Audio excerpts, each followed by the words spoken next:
Poor waitress flirts with billionaire. Is your bed big enough for two? His reply leaves her speechless. Have you ever wondered what happens when someone with nothing to lose takes a chance that changes everything? That's exactly what happened to Mia Carter, a waitress working double shifts just to make rent, when she decided to flirt with the mysterious man in the corner booth. Little did she know he owned half the city, and his response to her bold question would turn her entire world upside down. But was he really the dream she thought he was, or would his dark secret destroy any chance they had at happiness? Mia wiped down the counter at Rosie's diner for what felt like the 1000th time that day. Her feet ached in her worn-out sneakers, and the smell of grease had permanently embedded itself in her hair. 6 days a week, 12-hour shifts, and she was still barely scraping by. The envelope in her apron pocket felt heavy, another past-due notice for her mother's medical bills. "Order up." Jerry, the cook, slapped the bell. Mia grabbed the plate and headed to table 7, where a man sat alone, staring at his laptop. She'd noticed him when he walked in, impossible not to. Tall, with dark hair and a jawline that could cut glass, wearing a suit that probably cost more than her monthly rent. He hadn't looked up once, not even to order his black coffee and turkey club. "Here you go," she said, sliding the plate in front of him. He glanced up briefly, his steel blue eyes meeting hers for just a second. "Thanks." Something about his voice, deep, confident, but with an unexpected gentleness, made her pause. Maybe it was the double shift talking, or the third notice from the hospital, or just the fact that she was 26 and couldn't remember the last time she'd taken a risk, but Mia did something completely out of character. She leaned down slightly and said, "You know, you look like you could use some company. Is your bed big enough for two?" The moment the words left her mouth, she wanted to die. What was she thinking? This wasn't her. She was about to stammer an apology when he slowly closed his laptop and looked up at her, really looked at her, for the first time. "My bed," he said, his voice low and measured, "is custom-made, king-sized, imported from Sweden, and costs more than most cars." He paused, his eyes never leaving hers. "But no, it's not big enough for what I have in mind." Mia's heart stopped. The coffee pot she was holding nearly slipped from her fingers. Before she could respond, the bell above the door jingled, and a woman in a sharp business suit walked in, heading straight for their table. "Marcus, we need to go." "The board won't wait," the woman said sharply. The man, Marcus, stood up, leaving $100 bill on the table. "Keep the change," he said to Mia, then slipped a business card next to his barely touched sandwich. "And call me when you're ready for a proper answer to your question." As he walked out, Mia glanced at the card. Marcus Blackwood, CEO, Blackwood Enterprises. Her stomach dropped. She just propositioned one of the richest men in the city. Asterisk asterisk asterisk. 3 days passed before Mia worked up the courage to call the number. 3 days of replaying that moment in her head, of wondering if she was making the biggest mistake of her life. When she finally dialed, she expected a secretary or assistant. Instead, his voice answered directly. "Blackwood. Hi.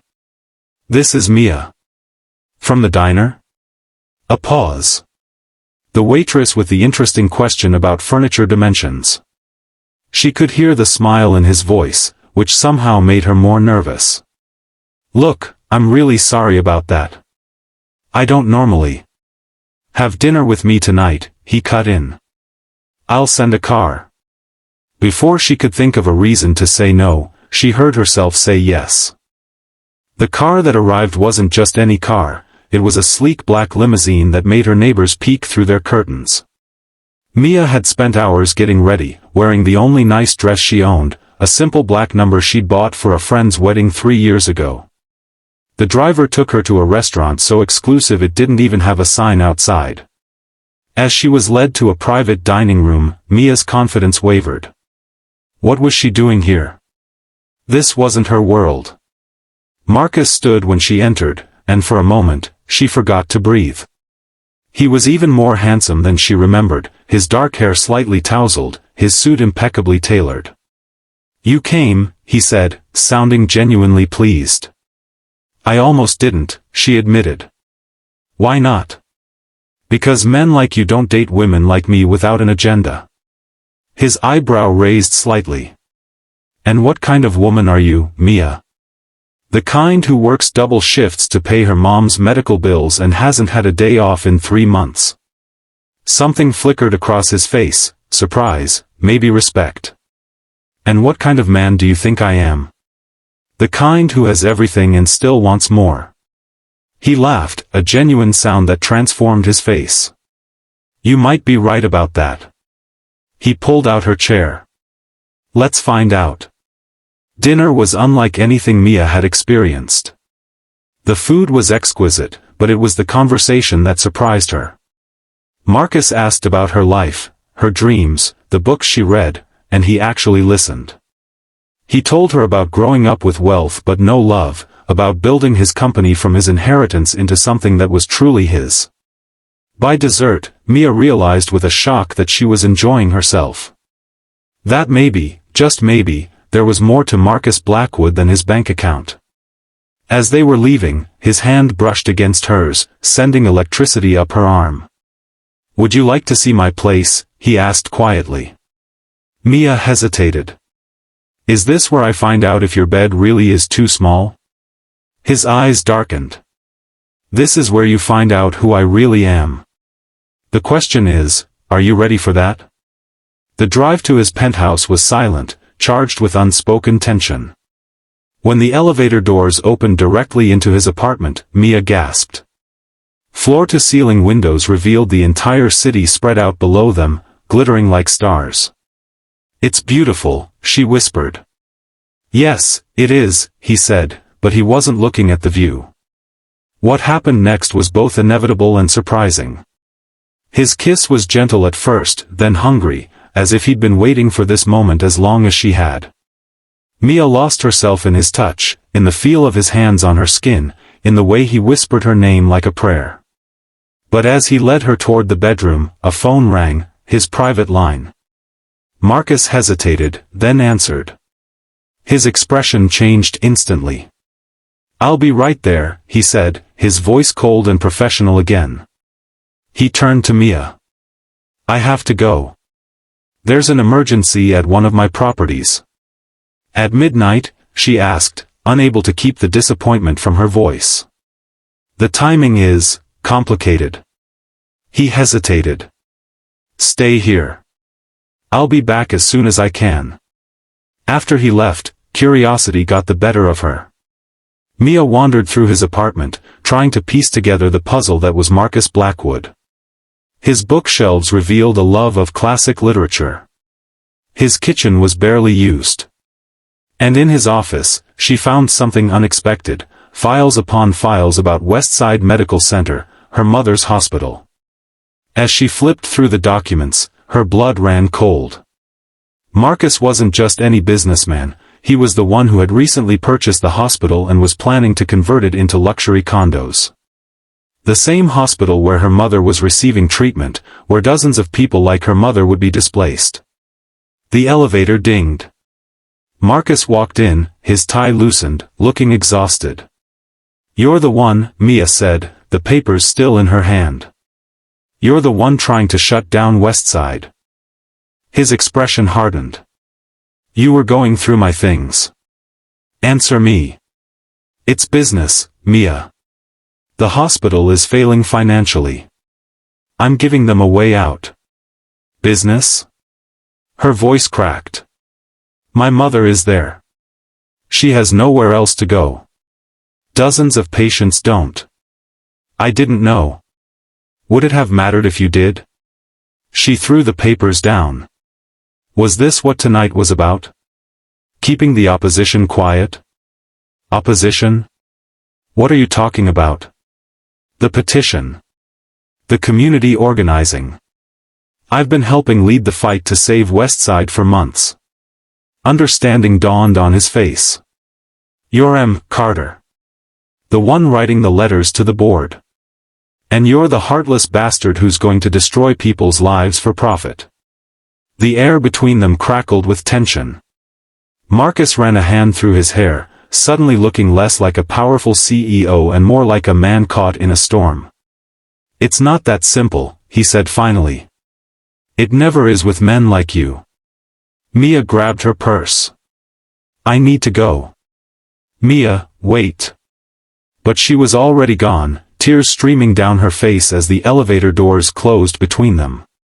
Asterisk asterisk asterisk. For a week, Mia threw herself into the fight to save Westside. She organized rallies, gathered signatures, and spoke at community meetings. All while trying to forget the feel of Marcus's lips on hers, the way he'd looked at her as if she mattered. Then came the news. Blackwood Enterprises had withdrawn its offer to purchase Westside Medical Center. No explanation, no press release, just a simple retraction. The next day, a new buyer emerged, a non-profit medical foundation that promised to invest in the hospital, expand its services, and keep all patients in place. The foundation's primary donor? Anonymous. Mia knew. Somehow, she knew. When she arrived for her shift at the diner, he was there, sitting in the same corner booth, a cup of untouched coffee in front of him. You did this, she said, sliding into the seat across from him. Did what? His face was unreadable. The foundation. That was you. He shrugged. I made some calls. Why? Because you were right. He looked up at her, his eyes vulnerable in a way she hadn't seen before. I've spent my life building things, acquiring things, without ever stopping to think about the people affected. You made me see that. So what now? Mia asked, her heart pounding. Now I answer your question properly. He reached across the table, his fingers brushing hers. My bed isn't big enough for two. But my life is. If you want it. And if I say yes? What happens when we disagree again? When your world and mine collide? Then we figure it out.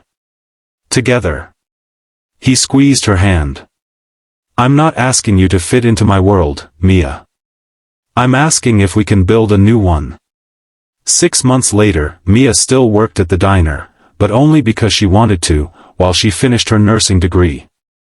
Her mother was recovering in the newly renovated Westside Medical Center.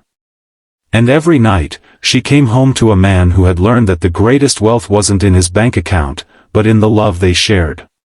As for that custom-made Swedish bed? Turns out it was plenty big enough after all. If you enjoyed this story of taking chances and finding love where you least expect it, please like and subscribe for more heartwarming content that'll make you believe in second chances. And I'd love to know, what country are you watching from? Drop it in the comments below.